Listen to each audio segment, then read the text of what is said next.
I'm Dave with High Pressure Sports, and this video is a video that I wish I had seen a year and a half or so ago, so that I would be able to put the pieces together without having to do a lot of research and experimentation buying parts that didn't fit. So if you're interested in high pressure air conversion kit for an air gun, I'm going to go over the parts that are necessary and kind of the options, and hopefully by the end of this video you'll know everything you need to know and where to order it and kind of what the price ranges are, etc., and the options. So the first thing we're going to start out with is the air canister. Now this is a 0.2 liter. They come in different sizes. The bigger the size, obviously the more you're going to have to hand pump if you're using the hand pump. And if you're not shooting regularly and maybe you're just going to shoot 30 or 40, 50 shots and you have a big tank, you're going to have to fill it up again and haul it around. They're pretty heavy. The 0.2 liter has worked for me, and I've got the numbers in terms of the shots per fill. You can get these on eBay. You can also get them on AliExpress, and I'll put the links to those informations there. But that's the start. And there's a particular kind of a fitting that you need to have on the opening to fit the next piece, which is the regulator. So the next thing we've got is a regulator, and I'll give you a close-up of that in the video. But most of the regulators have a max of 4,500 psi, which is way more than you need for a high-pressure air gun. So 4,500 is good, and this bottle will support 4,500. The important thing is what's the outgoing pressure, because you can order them with different output pressures. This particular one's 1,800 psi. You can also get them at 800 or 1,200 psi, and depending on what gun you're using. If you're using the Fusion 2, which is I've had the most experience with, the 1,200 works good. So there's a particular kind of a fitting that you need to have here. It goes inside of here, and so they match, and so that's kind of the base part of the kit. All right, so now that you pump the air into the tank with a high pressure hand pump, or you can use an electric pump or a scuba tank. Now, my personal experience was I tried a couple of hand pumps, and the $60 Hiram air pump off of Amazon, and within just literally a couple of attempts, I had issues. I couldn't get it to pump. I rebuilt one of them twice, and I still couldn't get it to work. And I watched all sorts of videos on how to repair it. I bought some lube, silicone lube, and it still didn't work. So I was looking for another alternative. And you can spend the money to get a high pressure pump, but instead of spending $50, you're probably going to end up spending a couple hundred, 150 or more. So what I ended up with was a scuba tank. I found one on Craigslist for $60. I bought the little yoke that was like less than $30, and it's a $10 fill-up for a whole tank full of 3,000 psi, and I've used that. I bought the tank last year, and I've used it almost a whole year before it's down to 1,800 now, and I need to get it filled, which is $10. The thing about the tanks is if you buy a scuba tank, they need to be tested every, I think, 5 or 10 years, and the test currently is $65.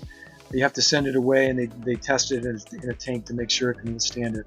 Anyway, that's an option. If you have a dive shop nearby, I think it's a good option, a stable source of air supply. Now the other option is the electric pumps, and I don't have any experience with that, so you'll have to look into that on your own. Welcome to part 2, a detailed parts description. This section is actually a parentheses within the video that originally was shot almost a year ago. And as I edited it, I realized it would be really helpful to have some close-up shots of the different pieces that are part of this setup and explain how they all fit together. So that's what I'm going to do here. In addition to that, I also decided to put together a detailed guide that has links to the different parts and some better pictures, and also actual search terms that I use. So in case the links are dead, you can use the search terms and hopefully find something on one of these 3 sites that I recommend looking at. So let's take a look first at the tank assembly, which is 3 pieces. So we've already looked at this tank here. A couple things I want to say about this. There's a couple sources on eBay and some sources on AliExpress. These tanks are aluminum tanks. These are made for up to 4,500 PSI. There are other tanks out there that are used for paintball, and I checked into those in detail, and they are only for CO2. They only go up to about 800 PSI, and you can't even get somebody to fill them with air because of that. So you've got to get one of these aluminum tanks, and they're pretty well built. The sidewalls on these things are probably 3/8 of an inch thick. The next piece is the regulator, and the regulators are rated typically for 4,500 PSI, so they'll hold that much air inside the tank, and then they are available in different output ranges. So you can see the parts on this. There's an NPT, it's called NPT quick disconnect fitting. You can see that in the front part. To the side is a gauge, and then the other little silver thing around the corner there is the blowout pin in case the pressure gets too high. So that mounts into the tank. The next thing on top of that is this valve here. Now there's quite a few variations of this thing. They come with 1 hole or 2 holes. I recommend getting the 2-hole one because that way you can get a gauge that tells you how much pressure is in the line side of the setup here. The other gauge that's on the regulator tells you the pressure that's in the tank. This gauge here would tell you how much pressure is in the line going out to the gun. And that's really one of the only ways, unless your gun has a gauge on it, to know how much pressure is in your gun at the time. Now, there's different kinds of fittings besides the male-to-male fitting that you can see on the screen there, but what we need for our purposes is a male-to-male fitting to make the setup work. Those 3 pieces fit together, the tank, the regulator, and this is called an ASA on-off adapter. So the next thing we're going to look at is the cable, and this is a view of the ends of the cable. We're going to take a look at the pieces here in just a minute, and then I also want to show you the cable variations, a straight cable, and then there's the coil cable, and they come in different lengths.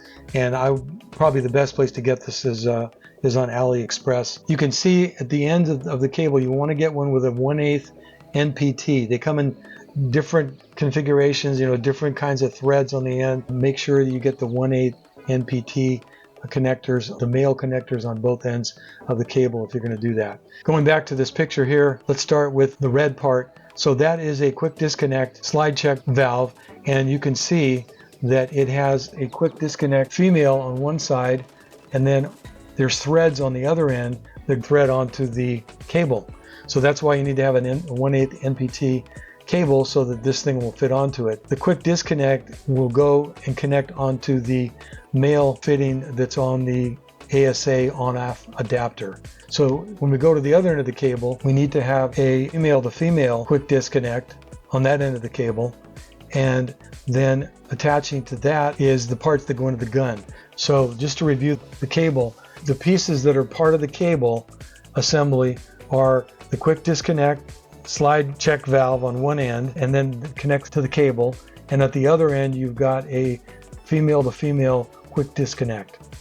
So really both ends of this cable have female quick disconnects that you can disconnect from the tank and from the gun.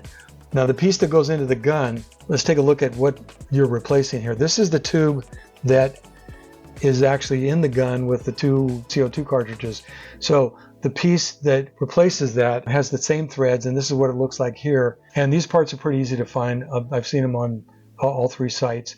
And this fitting has another fitting that goes into it that screws into the bottom of it, and these 2 pieces stay in the gun. So you can take the stock off the gun and put the fittings in at the same time. You could put the black fitting with the long thread in first with a 1-inch socket and a extension and get it really tight in there. Then you're going to need to put this one in with a different kind of a tool to tighten that down, which is why it might be easier just to take the stock off. It's just that 1 Allen wrench to do that. This is what the end of the cable connects to. So we just went over the parts, and let me tell you what I'd suggest. This is the kind of cable combo that you can get on all 3 sites. It's cheapest on AliExpress. But if you take a look at it, take a look at the ASA on-off adapter that's up in the right-hand corner of the picture.